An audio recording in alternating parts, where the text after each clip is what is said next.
They call him the Hatter. His face is only a rumour. His body is an urban legend. But his intentions are always clear. Once that invitation arrives, he will be waiting, likely with a knowing smile and lashing tongue. Marcus was an unexceptional man. He worked 8 hours a day in some indistinct office, punching numbers, balancing accounts and taking phone calls. He kept to himself, preferring to spend his evenings alone, sinking into a good book rather than the revelries of bars and nightclubs.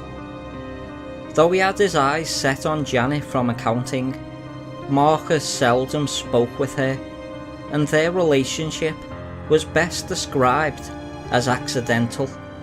Ever a creature of habit, Marcus was a predictable man, always living under an invisibly ticking clock. He would wake up every morning at 6:30 AM, never sleeping a minute under or over.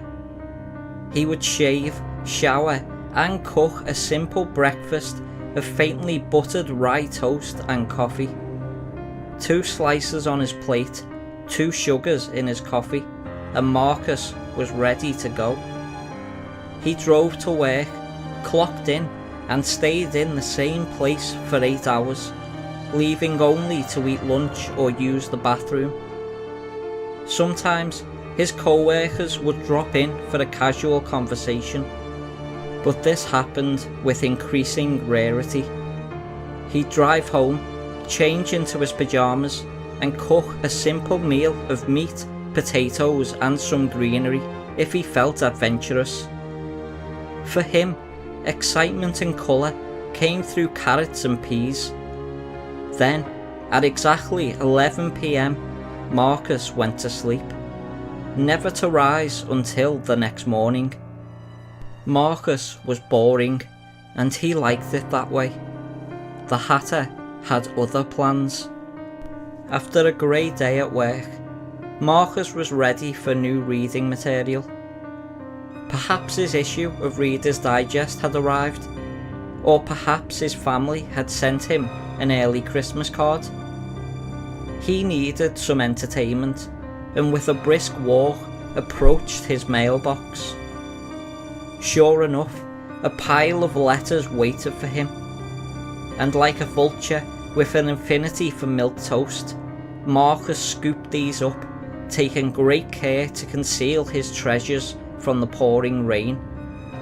Dripping and dashing, he gingerly slammed the door shut, unceremoniously tossing his coat over a nearby chair. Sadly, it seems Marcus would be met with disappointment this evening.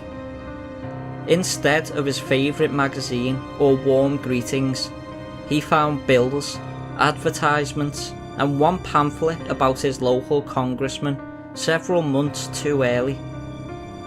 In the hopes that he had missed something, he flipped through the stack again and again, only to be met in vain.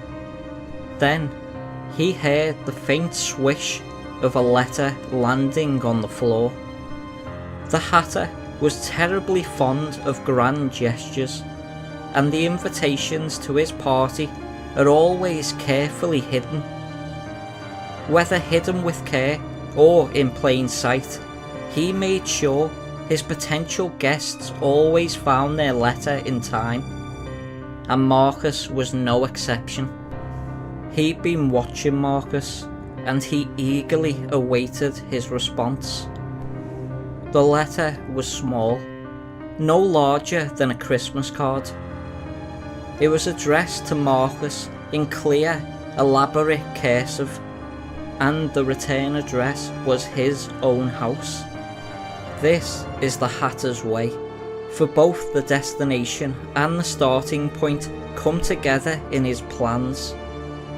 Perhaps placing the letter back in the mail can drive off his eye. Perhaps it is another of the Hatter's games, silently mocking his prey that there is no escape. Either way, Marcus opened the letter. It offered no resistance. It longed to be opened. Inside, he found a simple card, embroidered with shades of red and gold lettering. He saw the shine of golden script on both sides and casually turned the invitation over. The reverse side held a date and a time, April 14th, 2:31 p.m. Curiously, he glanced at the other side, and there it was in bold print. You should sit. This phrase is the Hatter's invitation. It is a simple command, no more threatening than asking to continue breathing. But to follow the instruction is to answer the Hatter's call, and many fall into this gentle trap. Marcus knew no better and sat down, pondering the strange letter. A single footstep echoed behind him. Perhaps a cup of tea would calm him down. Was he nervous? No, strangely not. He had forgotten his movements to the kitchen, a momentary amnesia as he brewed a steaming pot of Earl Grey. As the moist aroma wafted through the room, he felt an intense relaxation. He could hear a faint bubbling amidst the silence of his home, and with each pop, an excitement began to overtake him. Perhaps I have been too hasty, he thought to himself. I hardly give my co-workers the time of day. The gentle flow of hot tea pouring into his mug brought feelings of joyous guilt, and unfamiliar thoughts flew into Marcus's head. I should reach out to them. After all, what harm is a new friend? A silent sip and a beaming grin crossed his face. In some dark place, the Hatter returned the gesture. The next day, Marcus rose at 6 a.m. He sprung out of bed with an unknown energy. Surely he had been rejuvenated, and his blood felt hot and bubbly. Such an exceptional blend of Earl Grey, he thought to himself. This morning it was eggs and bacon. He didn't remember buying those, but who was he to argue? At the office, his co-workers found a completely alien Marcus. He went out of his way to ask people how they were doing, hold doors and tell jokes. Even his boss went along with it, and Marcus became the life of the party.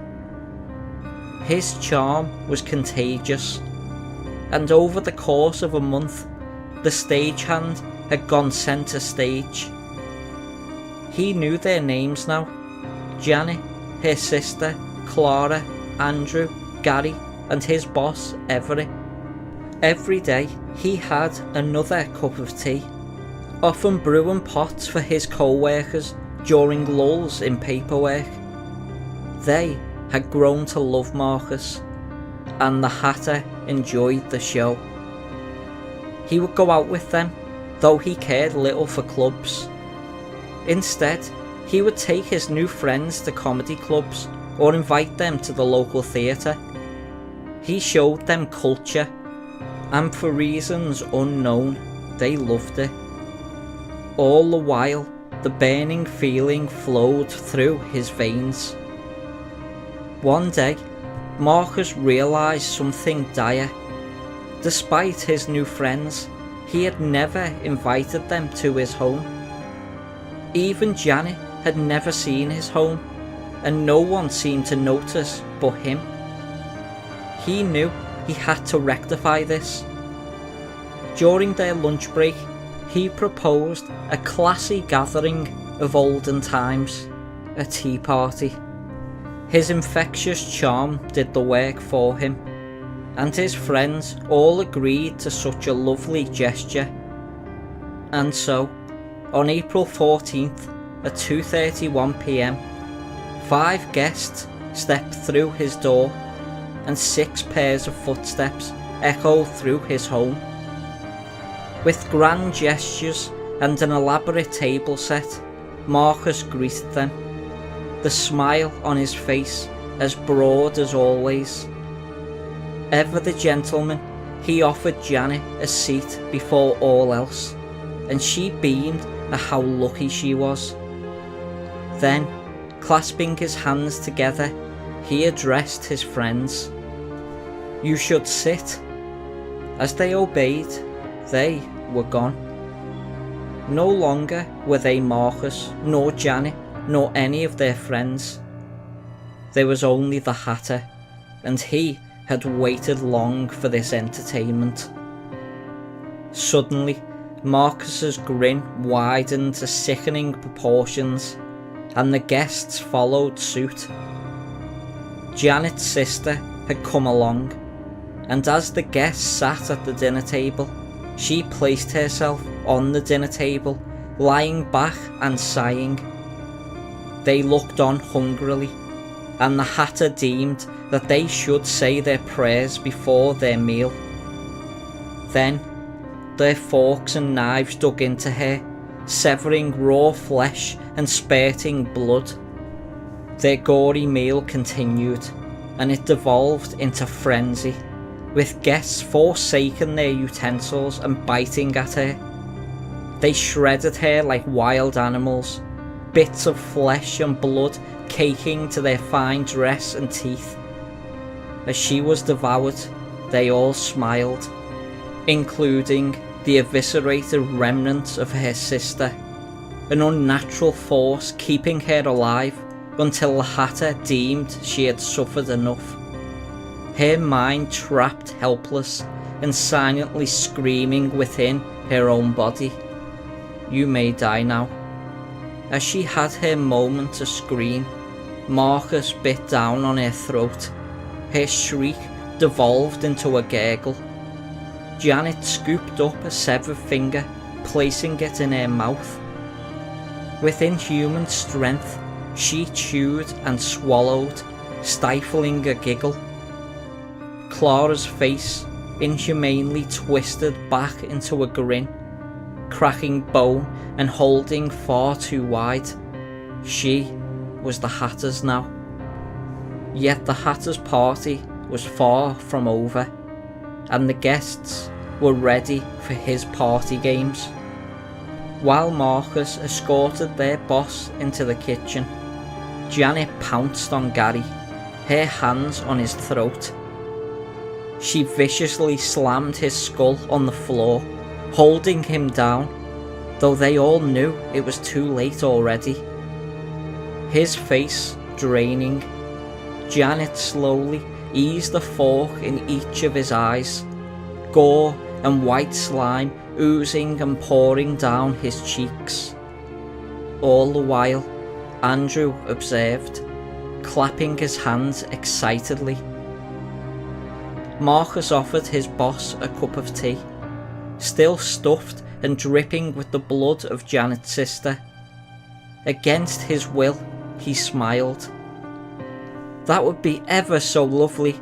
His consciousness clawed and scraped inside his skull.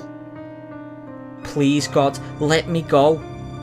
Let me out, help me." His screams echoed inside, but not a sound could escape, a prisoner in his own mind. Perhaps Marcus could hear his plight, perhaps not.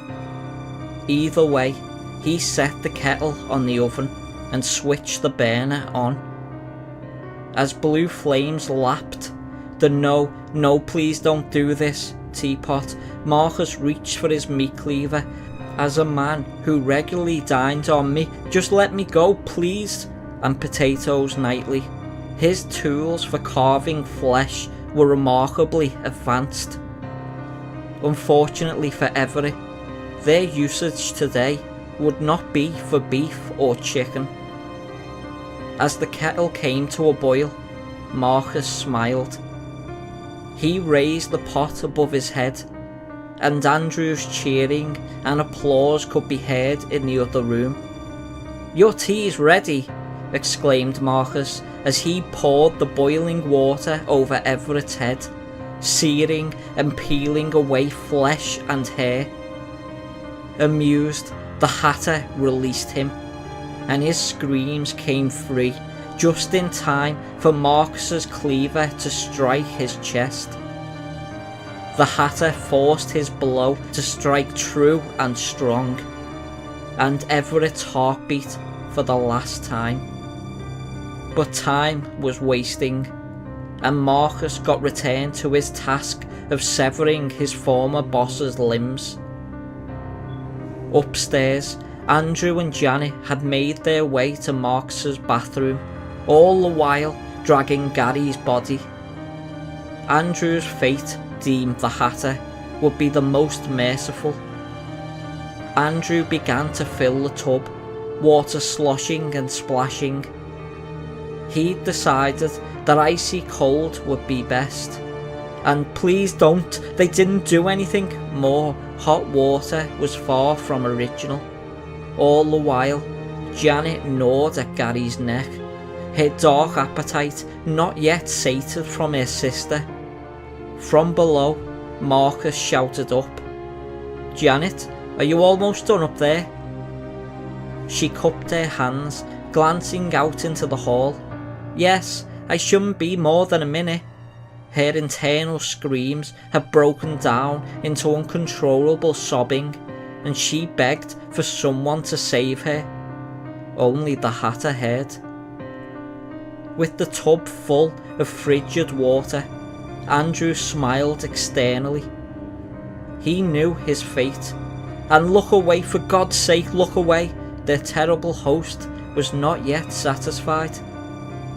Andrew plunged his head beneath the icy water, and the Hatter released him, just in time for Janet's hands to force him further in, pressing his face against the bathtub surface. Arctic waters rushed into his lungs, and each painful gasp only brought more flowing in. Violent bubbles danced to the water's surface, and Janet's lips ran red with ruby droplets. Andrew's screams were little more than a humming whisper, and he heard "Don't do it, please," the same whispering command that had damned Clara. "You may die now." His crumpled body draped into the tub. Janet left the two bodies behind, making her way downstairs. Marcus was waiting, holding the same teapot he'd seared Everett's flesh with only minutes before. She smiled, giving a curtsy. "Oh, Marcus, this was such a lovely party." He just kept beaming, raising the pot high before striking Janet's head with it. She fell to the ground, and Marcus loomed over her. He hit her again and again until the pot could take no more.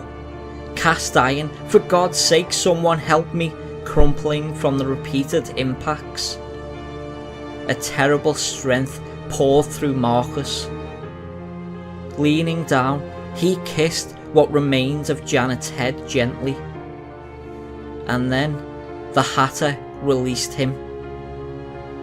Regaining control of his body, Marcus gripped Janet's hands, holding them one last time. He collapsed into quiet sobs, praying to no one in particular for this to be just some awful dream. He wanted to wake up at 6:30 AM, sit 8 hours in his cubicle, and know none of them. He just wanted them to be safe again. Then Marcus felt a hand slowly rest on his shoulder, and the Hatter's invitation came again. Like the original letter, it could come from anywhere, and it will always find a way to reach the intended recipient. Such as this story. You should sit.